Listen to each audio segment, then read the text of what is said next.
In this latest tech bubble, is there a whole lot for consumers to be excited about? All these popular apps and websites springing up, a lot of your check-in and group messaging apps. But I'm wondering as I read the news lately, whether the current crop of tech news has completely passed consumers by, and whether so many of these blogs and news sites may only really be of interest to people in marketing, location-aware startups, location-aware ads, serving ads, encouraging you to check in. I'll give you an example. All these check-in aware things, these geolocation services that want us to tell them constantly where we are. I'm at the mall now. Now I'm at Starbucks. Now I'm at the Gap. Oh, I can save 10% on jeans because I checked in. Oh, now I'm going to scan this QR code and send it here and send it there. Who's doing that?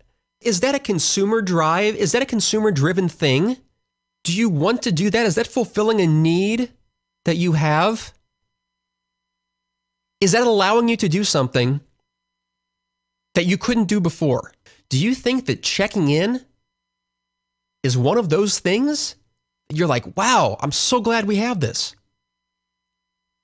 It kind of seems to me that the purpose of these check-in services is really just a business-to-business marketing loop that is designed to sell your location to the stores at which you're checking in, near which you're checking in, and sell you coupons and sell you deals. The reason Facebook is valued at like 75 billion or something ridiculous is not so much because they created an innovative service of capabilities that we formerly could not do as human beings in the 21st century or 20th century. It's more of packaging and rebundling and selling your personal data that you used to think was private in many cases, and selling it for context-aware, user-aware, ad-aware advertisements.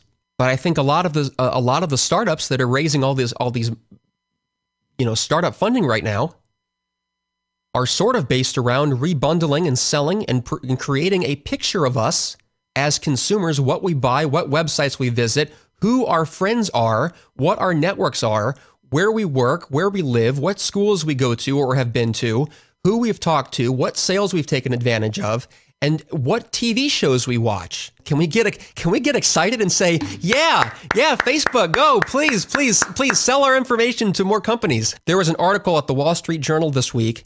Let me give you just the name of the article. It's called TV's Next Wave, Tuning Into You. TV's Next Wave, Tuning Into You. If you search for that, you'll find it. Very fascinating article about how every cable company now, every provider of a set-top box, whether it's TiVo, Cablevision, DirecTV, Comcast, the business now, what the marketing guys are showing on their PowerPoint slides now, and what they're already implementing in many markets, is a system of showing you different ads for the same show.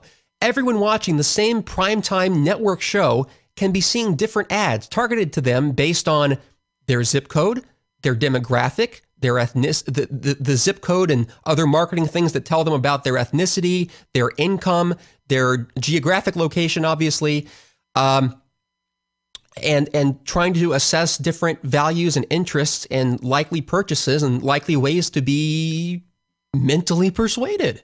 The example in the Wall Street Journal was 3 different ads for Army recruitment shown to different ethnic groups. And I think they're also saying different social strata, income brackets based on their zip code. That was part of this one. That was part of Cablevision's trial program, at least.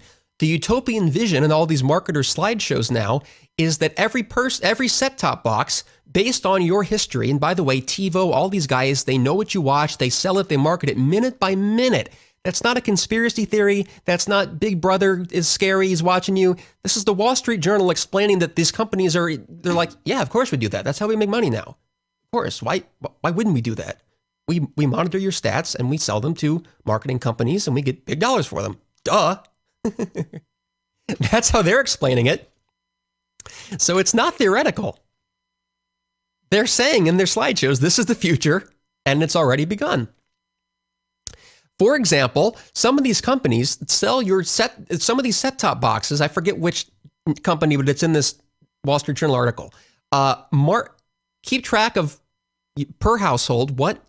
By the way, they keep track of every single statistic about you except your actual name. Everything else is abstracted, but they had to. They could figure out who you are. Let's face it.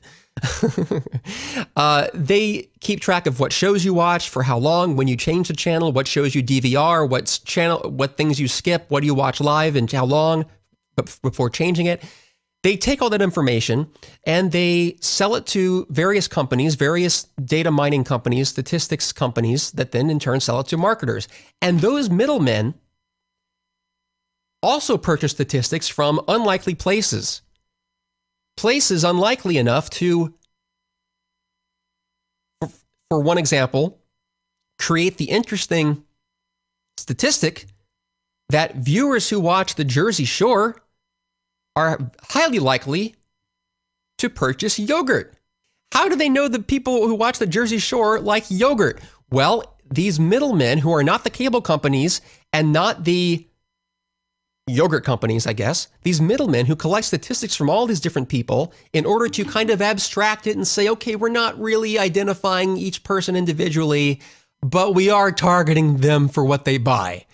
They take that and they aggregate data from, in this case, frequent shopper cards. Your CVS card, your Walgreens, Cash and Carry, Safeway cards, all these, cards that are there to keep track of what you buy for the purpose of targeted direct marketing. They now combine that with where you live and what you watch on TV to deliver you target ads. Weird. Creepy, isn't it?